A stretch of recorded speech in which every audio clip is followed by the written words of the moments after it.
All right, we're taking a quick little break from the S2000. I haven't done the CRX video in a while, but figured I'd show you what I'm doing now. So let's be clear here. First, this is the Fenders setup that I've been running.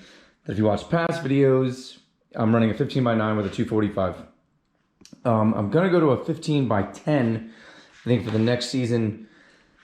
I went through a bunch of iterations of Fenders, and the one I posted on Instagram, it was just way too wide. I still have it there, but probably never gonna pull it out. I kind of like how I made this swoop back in with the OEM kind of bumper vibe and how that kind of swoops out. So what I've got here is I designed another flare, if you will. You can kind of see roughly where it goes. I'm just kind of gonna hold it here real quick, but it does something like that. It hooks back in. You can kind of see it sticks out past the wheel. Kind of has that hook in that we were just talking about there. Fender's not really there mounted, but so what I did is sort of 3D printed it, and then I glued it together with some CA glue and threw some tape on the backside of it. So what I'm gonna end up doing is, before I attach this to the fender permanently, because I'm not gonna make this like a fender flare, I'm gonna mold this in kind of like I did with the wide body one right here. That is on the car. I figured I'd throw it on there real fast. I'm not gonna bolt the bumper and everything up, but it just looks, I mean, it's wide, don't get me wrong, the whole thing encompasses is 15x10. I painted it really dirty real quick just to kind of get an idea of it. And the fender cutout is gonna be similar to this one as well, which same concept, 3D printed it, glued it back there. I wrote just ABS on it so I could distinguish from the one that was down there, and put some tape. And this piece, just like another one, is gonna go something similar to this. It's gonna go in here, it's gonna bolt. This is gonna attach to the top back here. This bottom flange here is gonna go to the OEM spot. This just doesn't, I just don't like it. It's just too wide. Nothing against drag cars. It just looks like a drag car kind of front end to me. It would totally work with that. It's just not what I'm aiming for. So this is where we go. So the next step, what I'm gonna do is, because again, this was the same thing. Can't really tell anymore. I body worked it in, lots of time involved, really just to do nothing with it. But live and learn, I gotta go through stuff. So on this piece now, what we're gonna end up doing is I'm gonna fiberglass the backside of it, just for some added reinforcement. Both these pieces are made out of ABS, so they'll be able to take the heat and everything else. But the game plan is to fiberglass the backside of this, not this fender, but basically glue it to the fender and then body work it in. So let's get some fiberglass going and let's lay some fiberglass. All right, I just mixed up 3.5 ounces. I am going to just simply paint like a little thin layer on. That way it'll help me lay the fiberglass a bit easier. It'll help stick to it. Probably a bit much there. All right, so we've got tons of little pieces. There's nothing that strategic to what I'm about to do here, except for lay the fiberglass strands on there.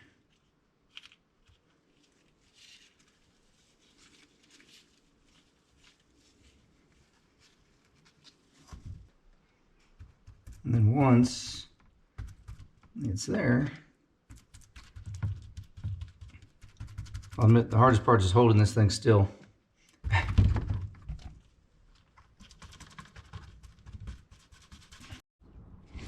All right, so here we are the next day. Fiberglass was not a very good job on my end. I realized my rollers that I use just were seized. So, but nonetheless, I kind of lightly sanded it. It's definitely sturdy. There's the yellow line. So in a nutshell, right, I'm gonna kind of just, what I did was eyeball this up here. Can't do it with one hand, but you get the point. That was there. And I'm gonna cut away the excess metal that's there. Now, one thing I did notice, and it was kind of like this a little bit before the fiberglass, but you can see if you look underneath the gap.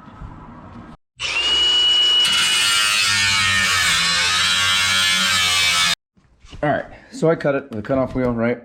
And then I took a flap disc and just sort of scuffed this up pretty abrasively. That way I can stick what I'm gonna end up using is some JB Weld plastic bonder, structural adhesive.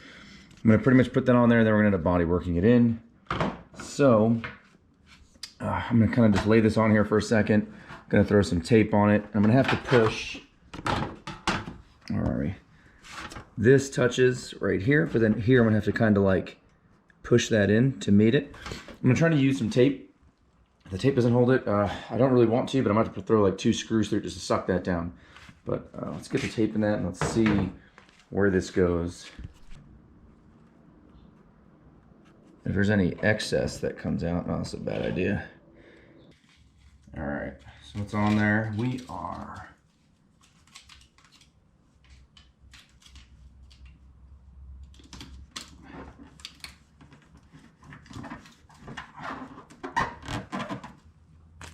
all right, so it's taped on there. I got a little bit left. Let me see if I can take this off now. And maybe we can put some on the inside. Maybe. Let's be gentle.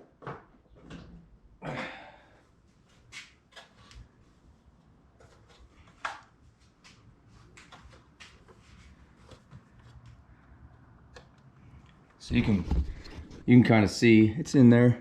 Should have a pretty good bead on the parts that count. It's got a good seam up there. All right, cool. All right, so as you saw earlier, we had the JB weld down there, and then what I did afterwards off camera was I just simply, once this was kind of cured, I sort of just ran a bead up in here just to kind of connect it up on the top edge if any of it didn't. So now all I'm gonna do is just kind of give a quick scuff with an 80 grit sandpaper. Nothing crazy, but now what we need to do is work this into the fender, right? But I don't want to make it like work from here all the way up here, because that's just not what we're aiming for. We want to have a smooth transition. So this kind of helps the transition a little bit. I mean, you can see like that's where I use like a popsicle stick. I probably could have done something a little bit different to not leave like that little groove there, but I did it so I can make sure I kind of pushed it down instead of any cracks and crevices. All right, so it's got some body filler. What I'm going to focus on first is kind of just flushing this in. And then obviously you can see I kind of hit it quick with 80. I'll do a quick skim coat maybe over that depending how much I have left of this. It's a little chilly outside, so it makes it kind of hot. I kind of just take whatever the glob is that I give and then sort of just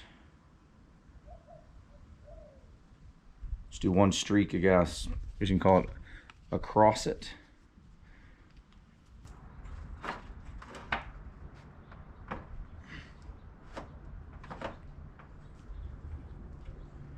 So I've got still some extra here, so what I'm gonna do now is just kind of take this and go over the seams of where you can see I glued it together. I'll have to go over more later, but just before it hardens, get the rest of whatever I can that I mixed up. I know there was kind of a low spot in the 3D print about here, but you get the idea now, and you can see right there, there's some plastic separation from the body. Not separation, but from where the body filler didn't fill, kind of filled there. So we're definitely gonna do this second coat, but before I even do a second coat, right, let this cure up. I'm gonna sand this again, probably hit it with some 80 grit again, and then we'll just see what we got, and we'll come back from there. All right, there's a quick scuff with the 80 grit, and you can see there's still some imperfections in it, but it's getting there. I think you get the idea. So what I'm gonna do now is just kind of mix up some more, apply a second layer. I'm just gonna kind of keep doing that over and over until I feel like I got enough build and I can really start blocking it out. At the current moment, I'm not gonna really be blocking, I'm just kind of hitting it with the DA just to knock off any like high spots, just to see where I need to put more stuff. So I can tell you, I know I need to put more just by feeling it with my hand. I need to put more up in here. And obviously these little layer lines, I'm not as concerned with any layer lines that are in the 3D print, because I've got just like single spot, like spot putty that I can fill that with pretty quick. The body filler is just to put like a kind of a quick thing over the seams, as it fills that a little bit faster, right? Because it's a bit thicker. But other than that, all right, so it's been the next day. I did a couple things off camera, not anything crazy, but so you saw the process of, you know, putting the body filler on, and then I just sanded it, put the body filler on, sanded it. Here's where I am now. I threw some primer on it before I went to bed, and you can see like there's a little bit of a line there, right? But a lot of it's taken up. You can see there it's kind of a smoother transition. So now I'm gonna throw some guide coat on it. I'll show you, and then we're just gonna hand sand it. I can tell you by just feeling it, it's a little low still right here in the center. But the rest of it's not terrible. It does need some more body work, but again, here's the idea. It's gonna look good. I think I'm happy with this. It's gonna look like how the passenger side works. So let me get this off the car real quick, and let's put some guide coat on it. All right, so they make it in spray models and all kinds of stuff. This is just a powder kind. And it's pretty self-explanatory, right? Just get it all over it, and then just, and what it's gonna do is, as I start sanding it, if I start block sanding it at least, it will show me all the highs. Like, look, right? You can see I didn't fill in the crack perfectly right there. It's pretty good, something gnarly right there. And that's fine, right?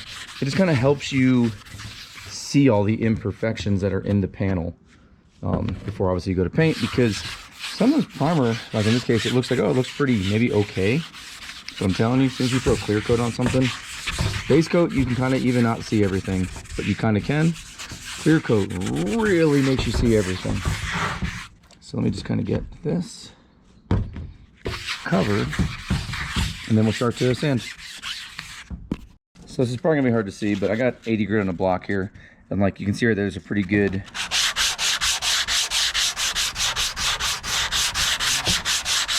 go in one direction, and then you'll go in another direction. Just make sure you're hitting all the highs and lows. And we'll do this for the whole panel, and then we'll figure out what do we have left over, like what guide coat's left over, and that'll show your highs and lows. All right, so I block sanded it. It's kind of actually not the greatest thing to see, because once I go through the primer, the ABS is black, right? So it kind of has some contrasting views, and it's a little harder to tell than usual. But as I felt right there, that's solid. I mean, I know for a fact there's body filler up there, and that is a pretty good dent, if you will. So I'm gonna focus on doing that, and then probably primer it again, and I'm gonna see how good this edge is, right? We need the edge to be as seamless as possible, so you don't know, you know, that there's a giant thing that was just kind of glued on top of it. So let's put some body filler on that, and let's move on. All right, so we body worked it and sanded it again, and let's just kind of knock out some things while it's drying, right? So here's the side skirts that I've been running. It's essentially, don't quote me 100%, but I want to say it's like a 3-inch U-channel with like a piece of just flat stock that I riveted to it. I already kind of did one over here. You can spray with SE in black, but as you can see, quite a bit bigger probably. It sits lower and comes out further. So there's the 15 by 10 in the front, right? And you can see the side skirt there. I kind of want this to occupy more of the wheel. So what I'm gonna do is we're gonna take this off. I've got some more stock, and we're gonna drill this up, and let's get to going with some brackets, and I'll show you what we're doing with that. All right, so here's my old side skirt, right? Mounting holes right there. Little piece of edge trim on that. But if I flip it over, you can see there's some rivets there. It's basically just a piece of flat sheet metal. Just riveted this. Now, for conversation's sake, in case anyone's curious, measuring from end to the bottom of this flat stock is about 3 inches, and the one I'm going to is 4 inches. So you can already see I sort of marked out where all my holes are going to go. The only difference between this one and the last one is, if you can tell, this bottom area here, the top is a 1/2 inch where it meets the car, and then down here is a bit longer. It's like 3/4 of an inch or an inch. I have this at both 1/2 inch and 1/2 inch, so not as much for this to bite, but now I'm just going to kind of drill through all these holes. There's 11 or 12 of them with an 1/8 inch drill bit, and then we're going to shoot some hand squeeze rivets.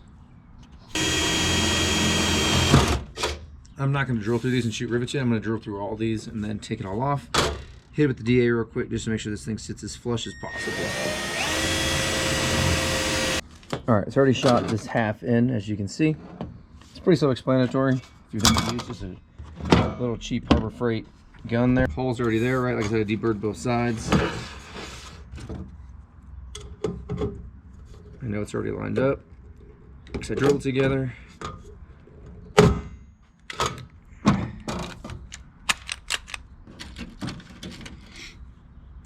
Not a hard process. Slightly time consuming, I guess, depending on how many rivets you got there. Pushing down as hard as I can just to make sure it stays flat. And that's it. I'm just gonna work my way down the rest of the... All right, so in my little lip sticking out here, roughly about 1 inch. Lip on this, roughly about 2.5 inches. It is quite a bit wider. I don't know if we'll be able to, yeah, if I place this on top, I mean, yeah, you can check that. Yeah, quite a bit. Is this gonna be flimsy or not? I don't know. Time will tell. And there's nothing wrong with any of the brands that are out there. This was just a cheaper option for me. And this is kind of what I did in the last style, except I did just make more of like a Z. But then I upgraded to that, and now we're at this. Now there's one more conundrum that we're gonna have to fix, and that's these. So if you remember watching, or if you ever did not watch, these are held up in the OEM location as our side skirt. This one's loose right now, but point being, I kind of just welded and made some brackets that kind of stuck out, and that's how I held them. Problem is, when I went over to the other side and I did them, they were just a bit loose. Like, all that extra aluminum and whatnot just weighs too much. Alexa, turn on Tracy's lights. Okay. So I ended up making some different brackets that mimic these. And now if you look, so I mean, you can see this kind of flexes on the edge. The center is pretty stable. So let's get to that. I ended up 3D printing some stuff, and right now they're gonna be made out of PLA. We have one more event that I will test them at this upcoming weekend. It's gonna probably be like mid 60s out, so they should not get that hot. And then we'll later on maybe print them out of something else, but it'll be a good test run for it nonetheless. All right, so again, here's the old style bracket if you've never seen it. And again, the downfall of this design that I did, and I'm sticking with it for the moment, it's like a giant lever, right? So this bolts in to an OEM spot of the side skirt, and then you just kind of, it's kind of like a lever just like that. So ignore the two colors, I ran out of filament. But this is essentially kind of following the shape of the car. It's plastic, and I kind of have that angled back. Now, as thick as it is, I'll be honest with you, it's pretty stout. See how that one sticks out like that from the car? Now that one sticks out like that. So I sucked them into the car just a little bit, just to kind of help pull the side skirt in more. I've had like a small little gap here and there, and this body is curved, so it's inevitable, but I'm trying to fight it as much as I can here. So I just had to throw the fender on too. It's so hard to visualize with the color differences, but check that out.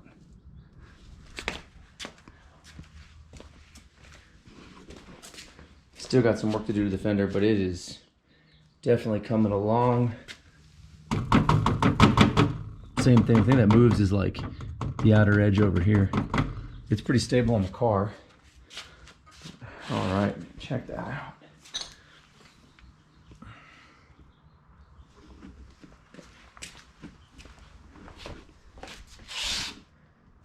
All right, so I'm gonna show you the fender. I'm gonna wrap it up here. This is obviously gonna be more than a one-part series, but I have a track event this weekend. It's the last one of the event, or the last one of the season. And I just gotta start cleaning the garage and get the car ready for that. There's not much to get ready in between events. I kind of just do a quick bolt check, stuff like that for the most part. But here's where it sits. I did one more skim coat. I have not done a guide coat on this, but it is pretty good.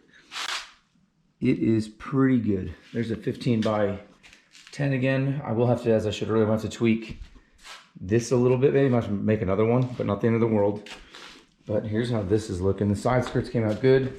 I didn't bolt this one on yet, but man, that's gonna look good. I like that little like curve in on this backside here just a little bit, but that is gonna be good. I do need to swap tires or rotate them. So maybe just for this video real quick, I'll flip the tires just so you can see what a 15 by 9 actually looks like. All right, so here it is. It definitely looks anemic like I thought it would. And there it is, and that's with a 10 mil spacer on it still. I mean, I guess you could run it, it would never hit it. Looks a little odd, but. All right, so there's that. There's the side skirt. Now the side skirt again, one more time to show you the 15 by 9s. Around the edges just a little bit. All right, I know this video is probably all over the place. Apologize for that, but I haven't been showing you guys a lot of stuff, and I do a lot of things like this to the CRX just in between days and whatnot, and try to work on stuff, moving things. It is what it is. The dam is on. The dam looks good. You can see I cracked the bumper up there a little bit. Stuff's a little too tight. Done a repair over there. This whole thing realistically needs like an overhaul during the winter, like a lot of things like that, the bumper to clean up, fenders and whatnot. Maybe I'll do. I'll keep you guys tuned or in with it. But honestly, I'm just trying to make this last event, just kind of get the car going. It is what it is. I'm gonna get to the S2000 because I've neglected that. If you watched the last video, I started over there. I 3D printed some pieces for over there. And the garage is just a mess. I haven't got back to touching it yet, and I need to. The car, technically, this I'm trying to get out of the vibe, and I have been for a bit, but making it look pristine. I want to be presentable, and it is, but there are definitely some issues with it. It's a race car, and if you followed, man, I take this thing apart so many times. It's inevitable to like damage, scuff, hit things. So I mean, it is what it is. So yeah, it is what it is. I need to be okay with it a little bit and just get to going on the SS2000. So as usual, man, I appreciate everybody for watching. Any questions, comments, tune in below. I did not show you guys how I built the, how I adapt like the Professional Awesome stuff on here for the splitter, which I'll get to that in the next video, maybe when I'm finishing the fender. But until then, stay tuned probably for the S2000 video next, maybe a track day. Again, appreciate everybody for watching.